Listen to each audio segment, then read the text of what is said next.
हिप्परगरा येथील प्रसिद्ध गणपती मंदिराचा सोन्याचा कळस चोरीला गेला। काल रात्रभर या परिसरात पाऊस पडत असल्याचा फायदा घेत चोरट्यांनी हे काम केल्याचं उघड झालं।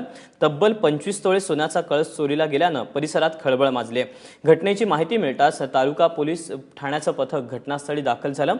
गणपती मंदिराच्या आवारातच लक्ष्मी मातेचं एक छोटंसं मंदिर आहे, ज्यावर 5 तोळे सोन्याचा कळस होता।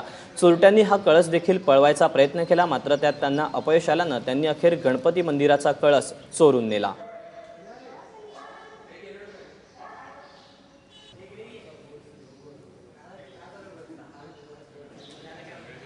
सोलापूर तुळजापूर रोडवरचं भाविकांचं मोठं श्रद्धास्थान असलेल्या मशरूम गणपतीच्या मंदिरावर असलेल्या कळसाची चोरी झालेली आहे। हा तो चोरीला गेलेला कळस आहे। हे सोन्याचा कळस होता आणि जवळपास 25 तोळे एवढ्या वजनाचं हे कळस आहे ते चोरीला गेलेलं आहे। काल रात्रभर सोलापुरात पाऊस होता, शिवाय इथला वीज पुरवठा खंडित झालेला होता आणि नेमका ही संधी साधूनच चोरट्यांनी हा डाव केलेला आहे। आणि हे जे तुम्हाला छोटा कळस दिसतो हा लक्ष्मी मातेचा कळस आहे, हाही सोन्याचा आहे आणि हे याच्यामध्ये 5 तोळं सोन्याचा मुलाम असलेला हा कळस आहे। परंतु हा कळस काढणं चोरट्यांना शक्य झालेलं नाही आहे। विशेष म्हणजे मंदिरामध्ये CCTV आहेत आणि मंदिराच्या प्रवेशद्वारावर जर आलं तर कोणीही पण CCTVच्या सर्व्हिलन्समध्ये येऊ शकतो आणि याची पूर्ण माहिती असल्यामुळेच पाठीमागच्या बाजूने चोरटे आलेले आहेत आणि ही चोरी झालेली आहे। या गणपतीचं वेगळं महत्त्व आहे। 12व्या शतकामध्ये शिवयोगी सिद्धरामेश्वरांनी स्थापन केलेले जे सोलापूरच्या 8 दिशेचे अष्टविनायक आहेत त्यातला हा महत्त्वाचा गणपती आहे। त्यामुळं